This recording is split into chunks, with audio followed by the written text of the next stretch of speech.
Awakening the Colossus. Dr. Marcus Chen stared at the readouts on his monitor for the fifth time that hour. The anomalous energy signature remained unchanged. A perfect, rhythmic pulse emanating from the deepest part of the Bermuda Triangle. As the lead researcher at the Oceanic Research Institute, he'd seen his share of unusual phenomena, but nothing like this. "It has to be equipment malfunction," Dr. Elise Camara said, leaning over his shoulder. "Nothing natural produces energy patterns that precise." Marcus shook his head. "We've checked and recalibrated the sensors 3 times. Whatever's down there, it's real." For 2 weeks, their monitoring stations had picked up the signal. At first, they'd dismissed it as background noise, but the pattern's persistence and mathematical precision had become impossible to ignore. The energy signature wasn't random. It was structured, almost like a beacon. "The UN Security Council has approved our expedition request," Director Harlow announced, striding into the lab with a tablet in hand. "We leave tomorrow. Pack your gear, both of you. You're leading the dive team." 48 hours later, Marcus found himself aboard the research vessel Poseidon, staring down at the dark Atlantic waters. 3 other research ships surrounded them, along with a naval destroyer. The world's governments were taking no chances with this discovery. "Submersible is prepped and ready," Elise reported. "Final equipment checks complete." Marcus nodded, trying to calm his racing heart. Something about this mission felt different, momentous in a way he couldn't articulate. "Let's make history," he said as they boarded the deep-sea craft. The descent took nearly 2 hours. At 3,000 meters, the ocean was a world of absolute darkness, broken only by the submersible's powerful lights. The pulse grew stronger as they descended, guiding them like a heartbeat. "Energy readings are off the charts," Elise said, eyes fixed on her instruments. "And there's something else. The water temperature is rising. It should be near freezing at this depth, but we're reading 15 degrees Celsius. At 4,500 meters, their lights illuminated what should have been impossible." "My God," Marcus whispered. Rising from the ocean floor was a structure of immense proportions, a perfect hemisphere of dark, metallic material, unmarred by coral or sediment. It stretched beyond the reach of their lights, suggesting a size comparable to a small city. "This isn't natural," Elise said, stating the obvious. "And it's not new. Look at the sea floor around it. The sediment patterns suggest it's been here for thousands of years." They circled the structure, documenting everything with their cameras. Near what appeared to be the base, they discovered an opening, a massive rectangular portal large enough to accommodate their submersible with room to spare. "We should wait for instructions," their pilot suggested, clearly uneasy. Marcus's finger hovered over the communication console. Protocol demanded they report back before proceeding. But something, intuition or perhaps destiny, pushed him forward. "We're experiencing communication interference," he said, switching off the console. "We'll need to investigate the opening to restore contact." Elise shot him a look but remained silent as they guided the submersible toward the portal. The moment they crossed the threshold, lights activated along what appeared to be a corridor, illuminating a passage that extended deep into the structure. The corridor was filled with air, not water, separated by some invisible barrier that held back the ocean. "That's impossible," the pilot muttered. "No known technology can create a dry space like this without physical barriers." They docked at a platform that seemed designed for that exact purpose. The submersible's sensors indicated breathable atmosphere beyond. "We shouldn't be here," Elise whispered, but she was already reaching for her helmet. The interior of the structure defied explanation. The architecture was distinctly human in its proportions, but built with materials unknown to modern science. The corridors were adorned with symbols that seemed vaguely familiar yet unreadable, illuminated by a soft blue light that emanated from the walls themselves. "These look like mathematical equations," Marcus said, tracing his fingers over inscriptions that lined a massive doorway. "But they're using principles I've never seen before." The doorway led to a central chamber that took their breath away. A vast, circular room stretched hundreds of meters across, dominated by a central platform surrounded by what appeared to be control stations. Above, a domed ceiling displayed what could only be described as a three-dimensional map of the galaxy. "This is a ship," Elise realized, her voice barely a whisper. "We're standing inside a massive vessel." As they approached the central platform, the floor beneath them hummed to life. Panels that had seemed like solid metal began to glow, revealing interfaces that responded to their proximity. "Don't touch anything," the pilot warned, but it was too late. Marcus's hand had already reached out, drawn by an inexplicable familiarity, and pressed against a central symbol. The entire chamber surged with energy. The galactic map above them zoomed in rapidly, focusing on Earth, then displaying 7 pulsing points across the planet.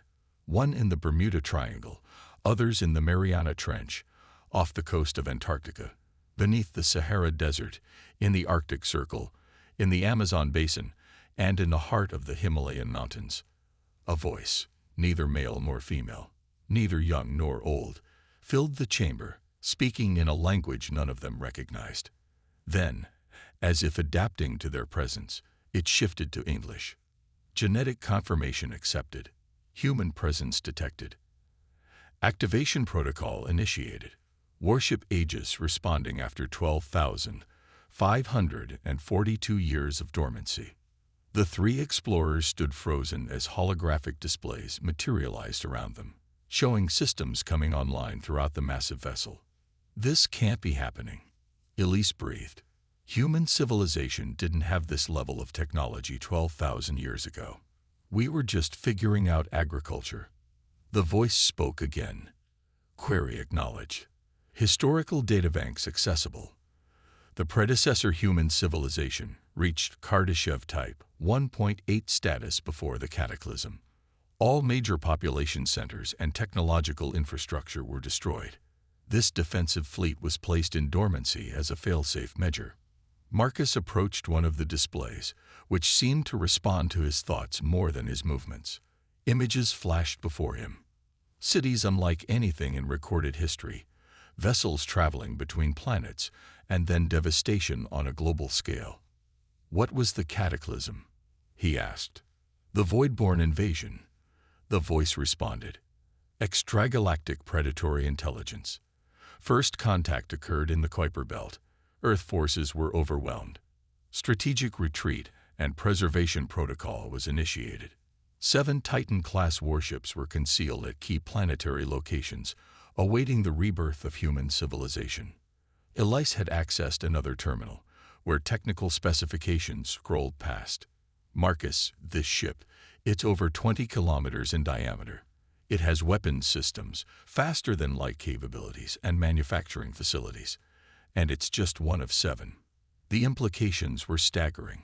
A forgotten chapter of human history, a technologically advanced civilization that had reached the stars, faced an alien threat, and then fallen so completely that not even legends remained. "Why activate now?" Marcus asked. "After all this time." "Voidborn signatures detected at the heliopause," the AI responded. "Estimated arrival in Earth orbit. 17 days. Automatic defense protocols initiated. Sister ships are awakening. Integration with current human civilization required for optimal function." A new display appeared, showing the outer reaches of the solar system. Dark shapes moved against the backdrop of stars, approaching Earth with clear purpose. "We need to contact the surface," Marcus said, suddenly aware of the weight of their discovery. "The world needs to prepare."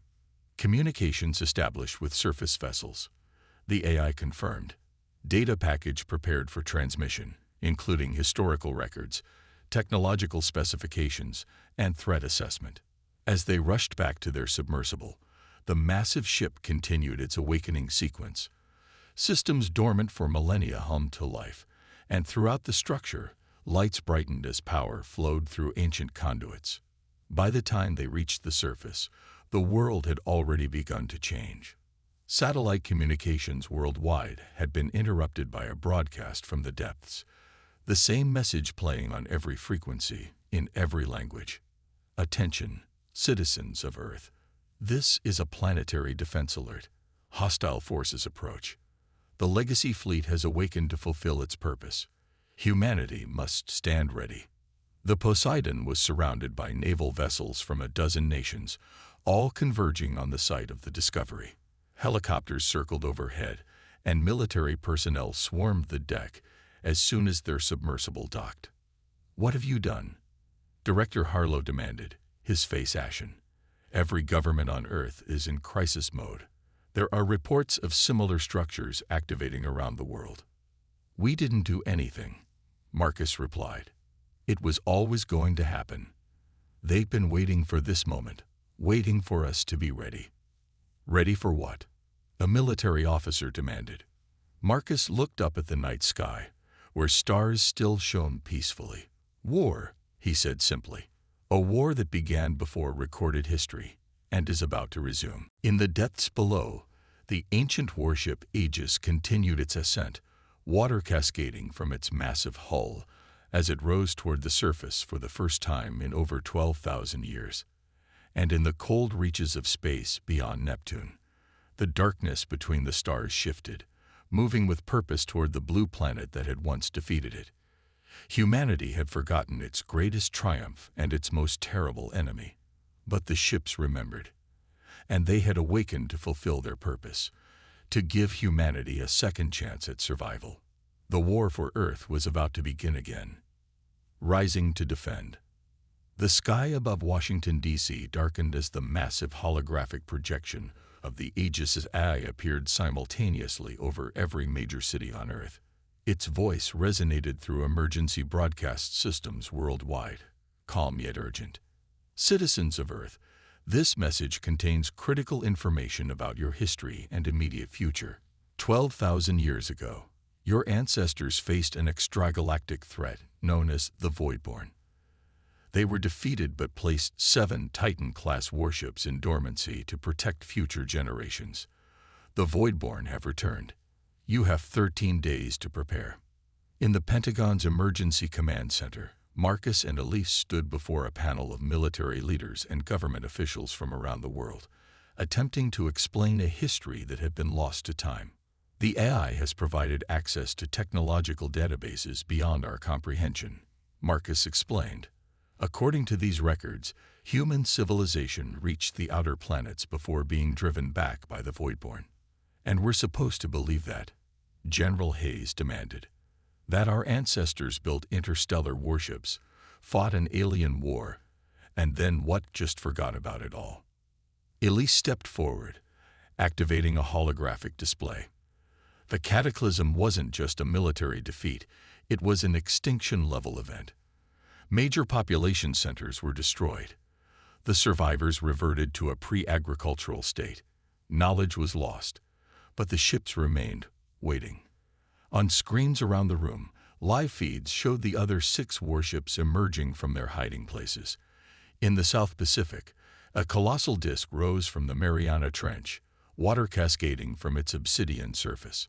Near Antarctica, ice shattered as another vessel pushed upward into the polar sky. From beneath the sands of the Sahara, a third ship unearthed itself, casting a shadow over villages that had never known such technology existed. "The ships need us," Marcus continued. "Their AI systems can operate the vessels, but they're designed to work alongside human crews. The Aegis has already begun training simulators. It can transfer knowledge directly through neural interfaces. You expect us to plug our brains into an ancient eye?" A Chinese official asked incredulously. "I've done it," Marcus replied quietly. "It feels like remembering something you never knew you forgot." 3 days later, the first volunteer crews entered the Aegis. Military personnel from every major nation, scientists, engineers, all chosen for their aptitude and adaptability. Marcus led the first group into the neural interface chamber, where they would receive the knowledge needed to operate the ancient vessel. The process was disorienting but extraordinarily effective. Centuries of lost human knowledge flowed into their minds. Theoretical physics that made Einstein's work seem elementary, engineering principles that treated matter as malleable as software, weapons systems that could manipulate the fabric of space-time itself. The genetic memory encoding is still intact, Marcus explained to Elise afterward, his eyes distant as he processed the flood of new information. Our ancestors designed these ships to recognize their descendants, us. That's why the knowledge transfer works. As humanity scrambled to prepare, the first alien scout ships entered the solar system. Sleek, asymmetrical vessels that absorbed light rather than reflected it, moving with an organic fluidity that defied conventional physics. Earth's conventional military forces mobilized, but everyone understood the truth. Without the ancient warships, they stood no chance. On the seventh day, representatives from the United Nations convened aboard the Aegis to establish a unified command structure. Traditional rivalries were set aside in the face of extinction. Admiral Zhao of the Chinese Navy, General Santos of the Brazilian Special Forces, Commander Okafor of the Pan-African Space Coalition, and Admiral Petrov of the Russian fleet joined with others to form what became known as the Human Defense Directive. The Aegis will serve as our command vessel, Admiral Zhao announced. Each of the 7 ships has specialized capabilities that complement the others. Together, they form a defensive network that can protect the entire planet.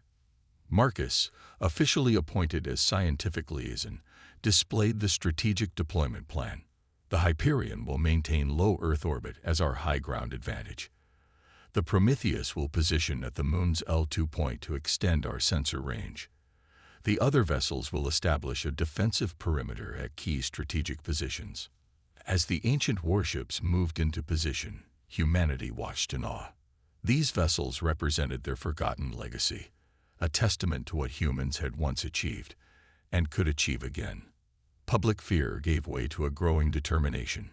If their ancestors had built these ships and fought this enemy, so could they. 9 days after the awakening, the main Voidborn fleet arrived. Over 300 vessels of varying sizes, arranged in a formation that resembled a massive claw reaching for Earth. They bypassed conventional detection methods, appearing suddenly just beyond lunar orbit. They've evolved since our last encounter, the Aegis AI noted. Their biomechanical integration is more advanced.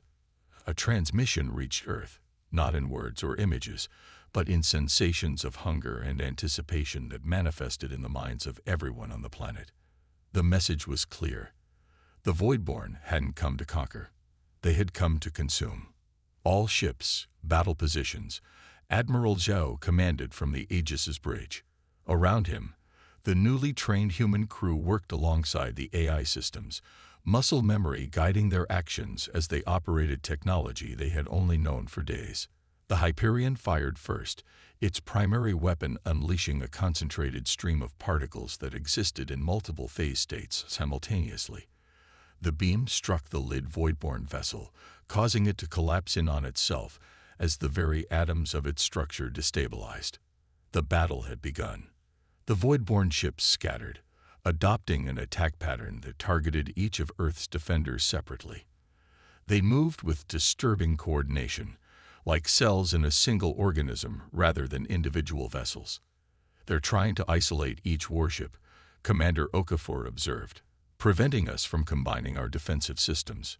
Marcus, monitoring the battle from a secondary command post, noticed a pattern in the enemy movements. They're avoiding crossing the firing arcs of multiple ships. Admiral, if we reposition to create overlapping fields of fire, we can force them into a disadvantageous position. The 7 Titan ships adjusted their positions, creating a defensive grid that forced the Voidborn to clump together or risk destruction. For 6 hours, the battle raged across the Earth-Moon system. The ancient warships proved formidable, but they were outnumbered. The Prometheus took heavy damage, its southern hemisphere scarred by Voidborn weapons that seemed to devour matter on contact. The Hyperion lost its main propulsion system and drifted into a decaying orbit. "We're losing," General Santos stated bluntly, watching as dozens of smaller Voidborn craft slipped past their defenses toward Earth. "No," Marcus replied, his eyes fixed on the tactical display. "We're not fighting the way the ships were designed to fight. The AI told me the Titans were never meant to fight alone. They were designed to fight as a single unit. He approached the central interface on the Aegis's bridge, placing his hands on the control surfaces. We need to initiate convergence protocol. Admiral Zhao hesitated. What does that mean? It means trusting our ancestors, Marcus replied. The ships can combine their defensive systems through a dimensional fold. They'll remain physically separate but will function as a single integrated weapon. With the approval of the Unified Command, the protocol was initiated. Across the battlefield, the 7 Titan ships began to glow with energy that transcended the visible spectrum. Quantum fields extended between them, creating connections that existed outside conventional space-time. The effect was visually subtle but tactically revolutionary. Suddenly, the Hyperion could fire through the defensive shields of the Prometheus. Weapons from all 7 ships could converge on single targets, and defensive systems reinforced each other. The tide of battle shifted. Voidborn vessels that had been systematically picking apart Earth's defenses now found themselves caught in a web of coordinated fire. Their biological intelligence, accustomed to preying on technology it could assimilate and understand, faced something beyond its comprehension. Human ingenuity amplified by the forgotten technology of their ancestors. All ships, concentrate fire on their command vessel, Admiral Zhao ordered, pointing to the largest Voidborn ship at the center of their formation. 7 weapon systems, each powerful enough to shatter a moon, converged on a single point. The result defied description. A rupture not just in matter, but in the underlying fabric of reality. The Voidborn command ship imploded, taking dozens of smaller vessels with it and sending a shockwave that disrupted the coordination of the remaining fleet. They're retreating, Elise announced, monitoring long-range sensors, breaking orbit and accelerating toward the outer system. A cheer erupted throughout the Aegis, echoed across all 7 ships and in command centers around the world. Humanity had faced extinction and emerged victorious, not through luck or divine intervention, but through the legacy their ancestors had preserved for them. In the days that followed, humanity began to absorb the full implications of what had happened. They were not alone in the universe, and they were not defenseless. The ancient warships contained knowledge that would transform every aspect of human civilization. Clean energy systems that could end resource scarcity, medical technology that could extend human lifespans by centuries, and propulsion systems that could take them to the stars. 1 month after the battle, Marcus stood on the observation deck of the Aegis, looking down at Earth from low orbit. Elise joined him, her expression thoughtful.